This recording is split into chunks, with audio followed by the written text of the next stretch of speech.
All right. Now you've worked with your product teams and agreed upon SLOs for your super awesome service. You bring it online, but sadly, things are not going as planned. Every other day, the service crashes. The product teams are pushing changes that break all sorts of functionality. You have to bring the service down for maintenance. All the while, your customers are filing tickets and bugs. You're constantly working overtime, and your boss is yelling at you to fix all these issues, and you may even start to see a drop in active users. You see that you are getting dangerously close to violating your SLOs, thanks to the awesome monitoring you set up to measure them. But how do you know how much headroom you have left before you violate your SLOs? And what can you do about it? Well, we use something known as an error budget to figure this out.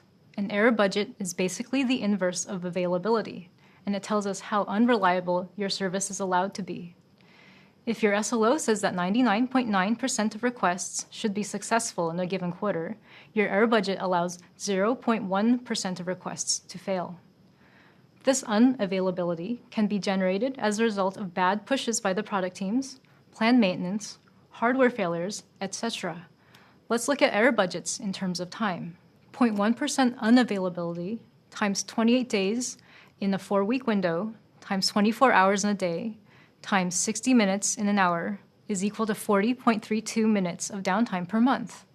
This is just about enough time for your monitoring systems to surface an issue and for a human to investigate and fix it.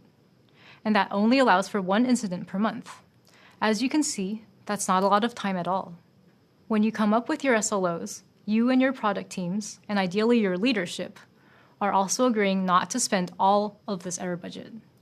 You want to find a happy medium where you can still have development velocity and user happiness without burning through your error budget. Think of the budget as a household budget. It's there to be spent on things you want, such as rolling out new software versions, which might break, releasing new features, planned downtime, inevitable failure in hardware, networks, power, etc.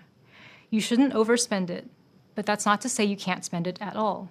If you look at your error budget for your SLOs over a standard time period like 28 days, you may see that you've used 90% of your error budget. In this case, 36.28 minutes of unavailability a month. No need to panic. In general, you shouldn't care whether you've used 10%, 25%, or 70% of your error budget in the past 28 days. But you should care if you've used 110%. If you don't have the budget, you need to take action to make your service more reliable and protect users from additional unavailability.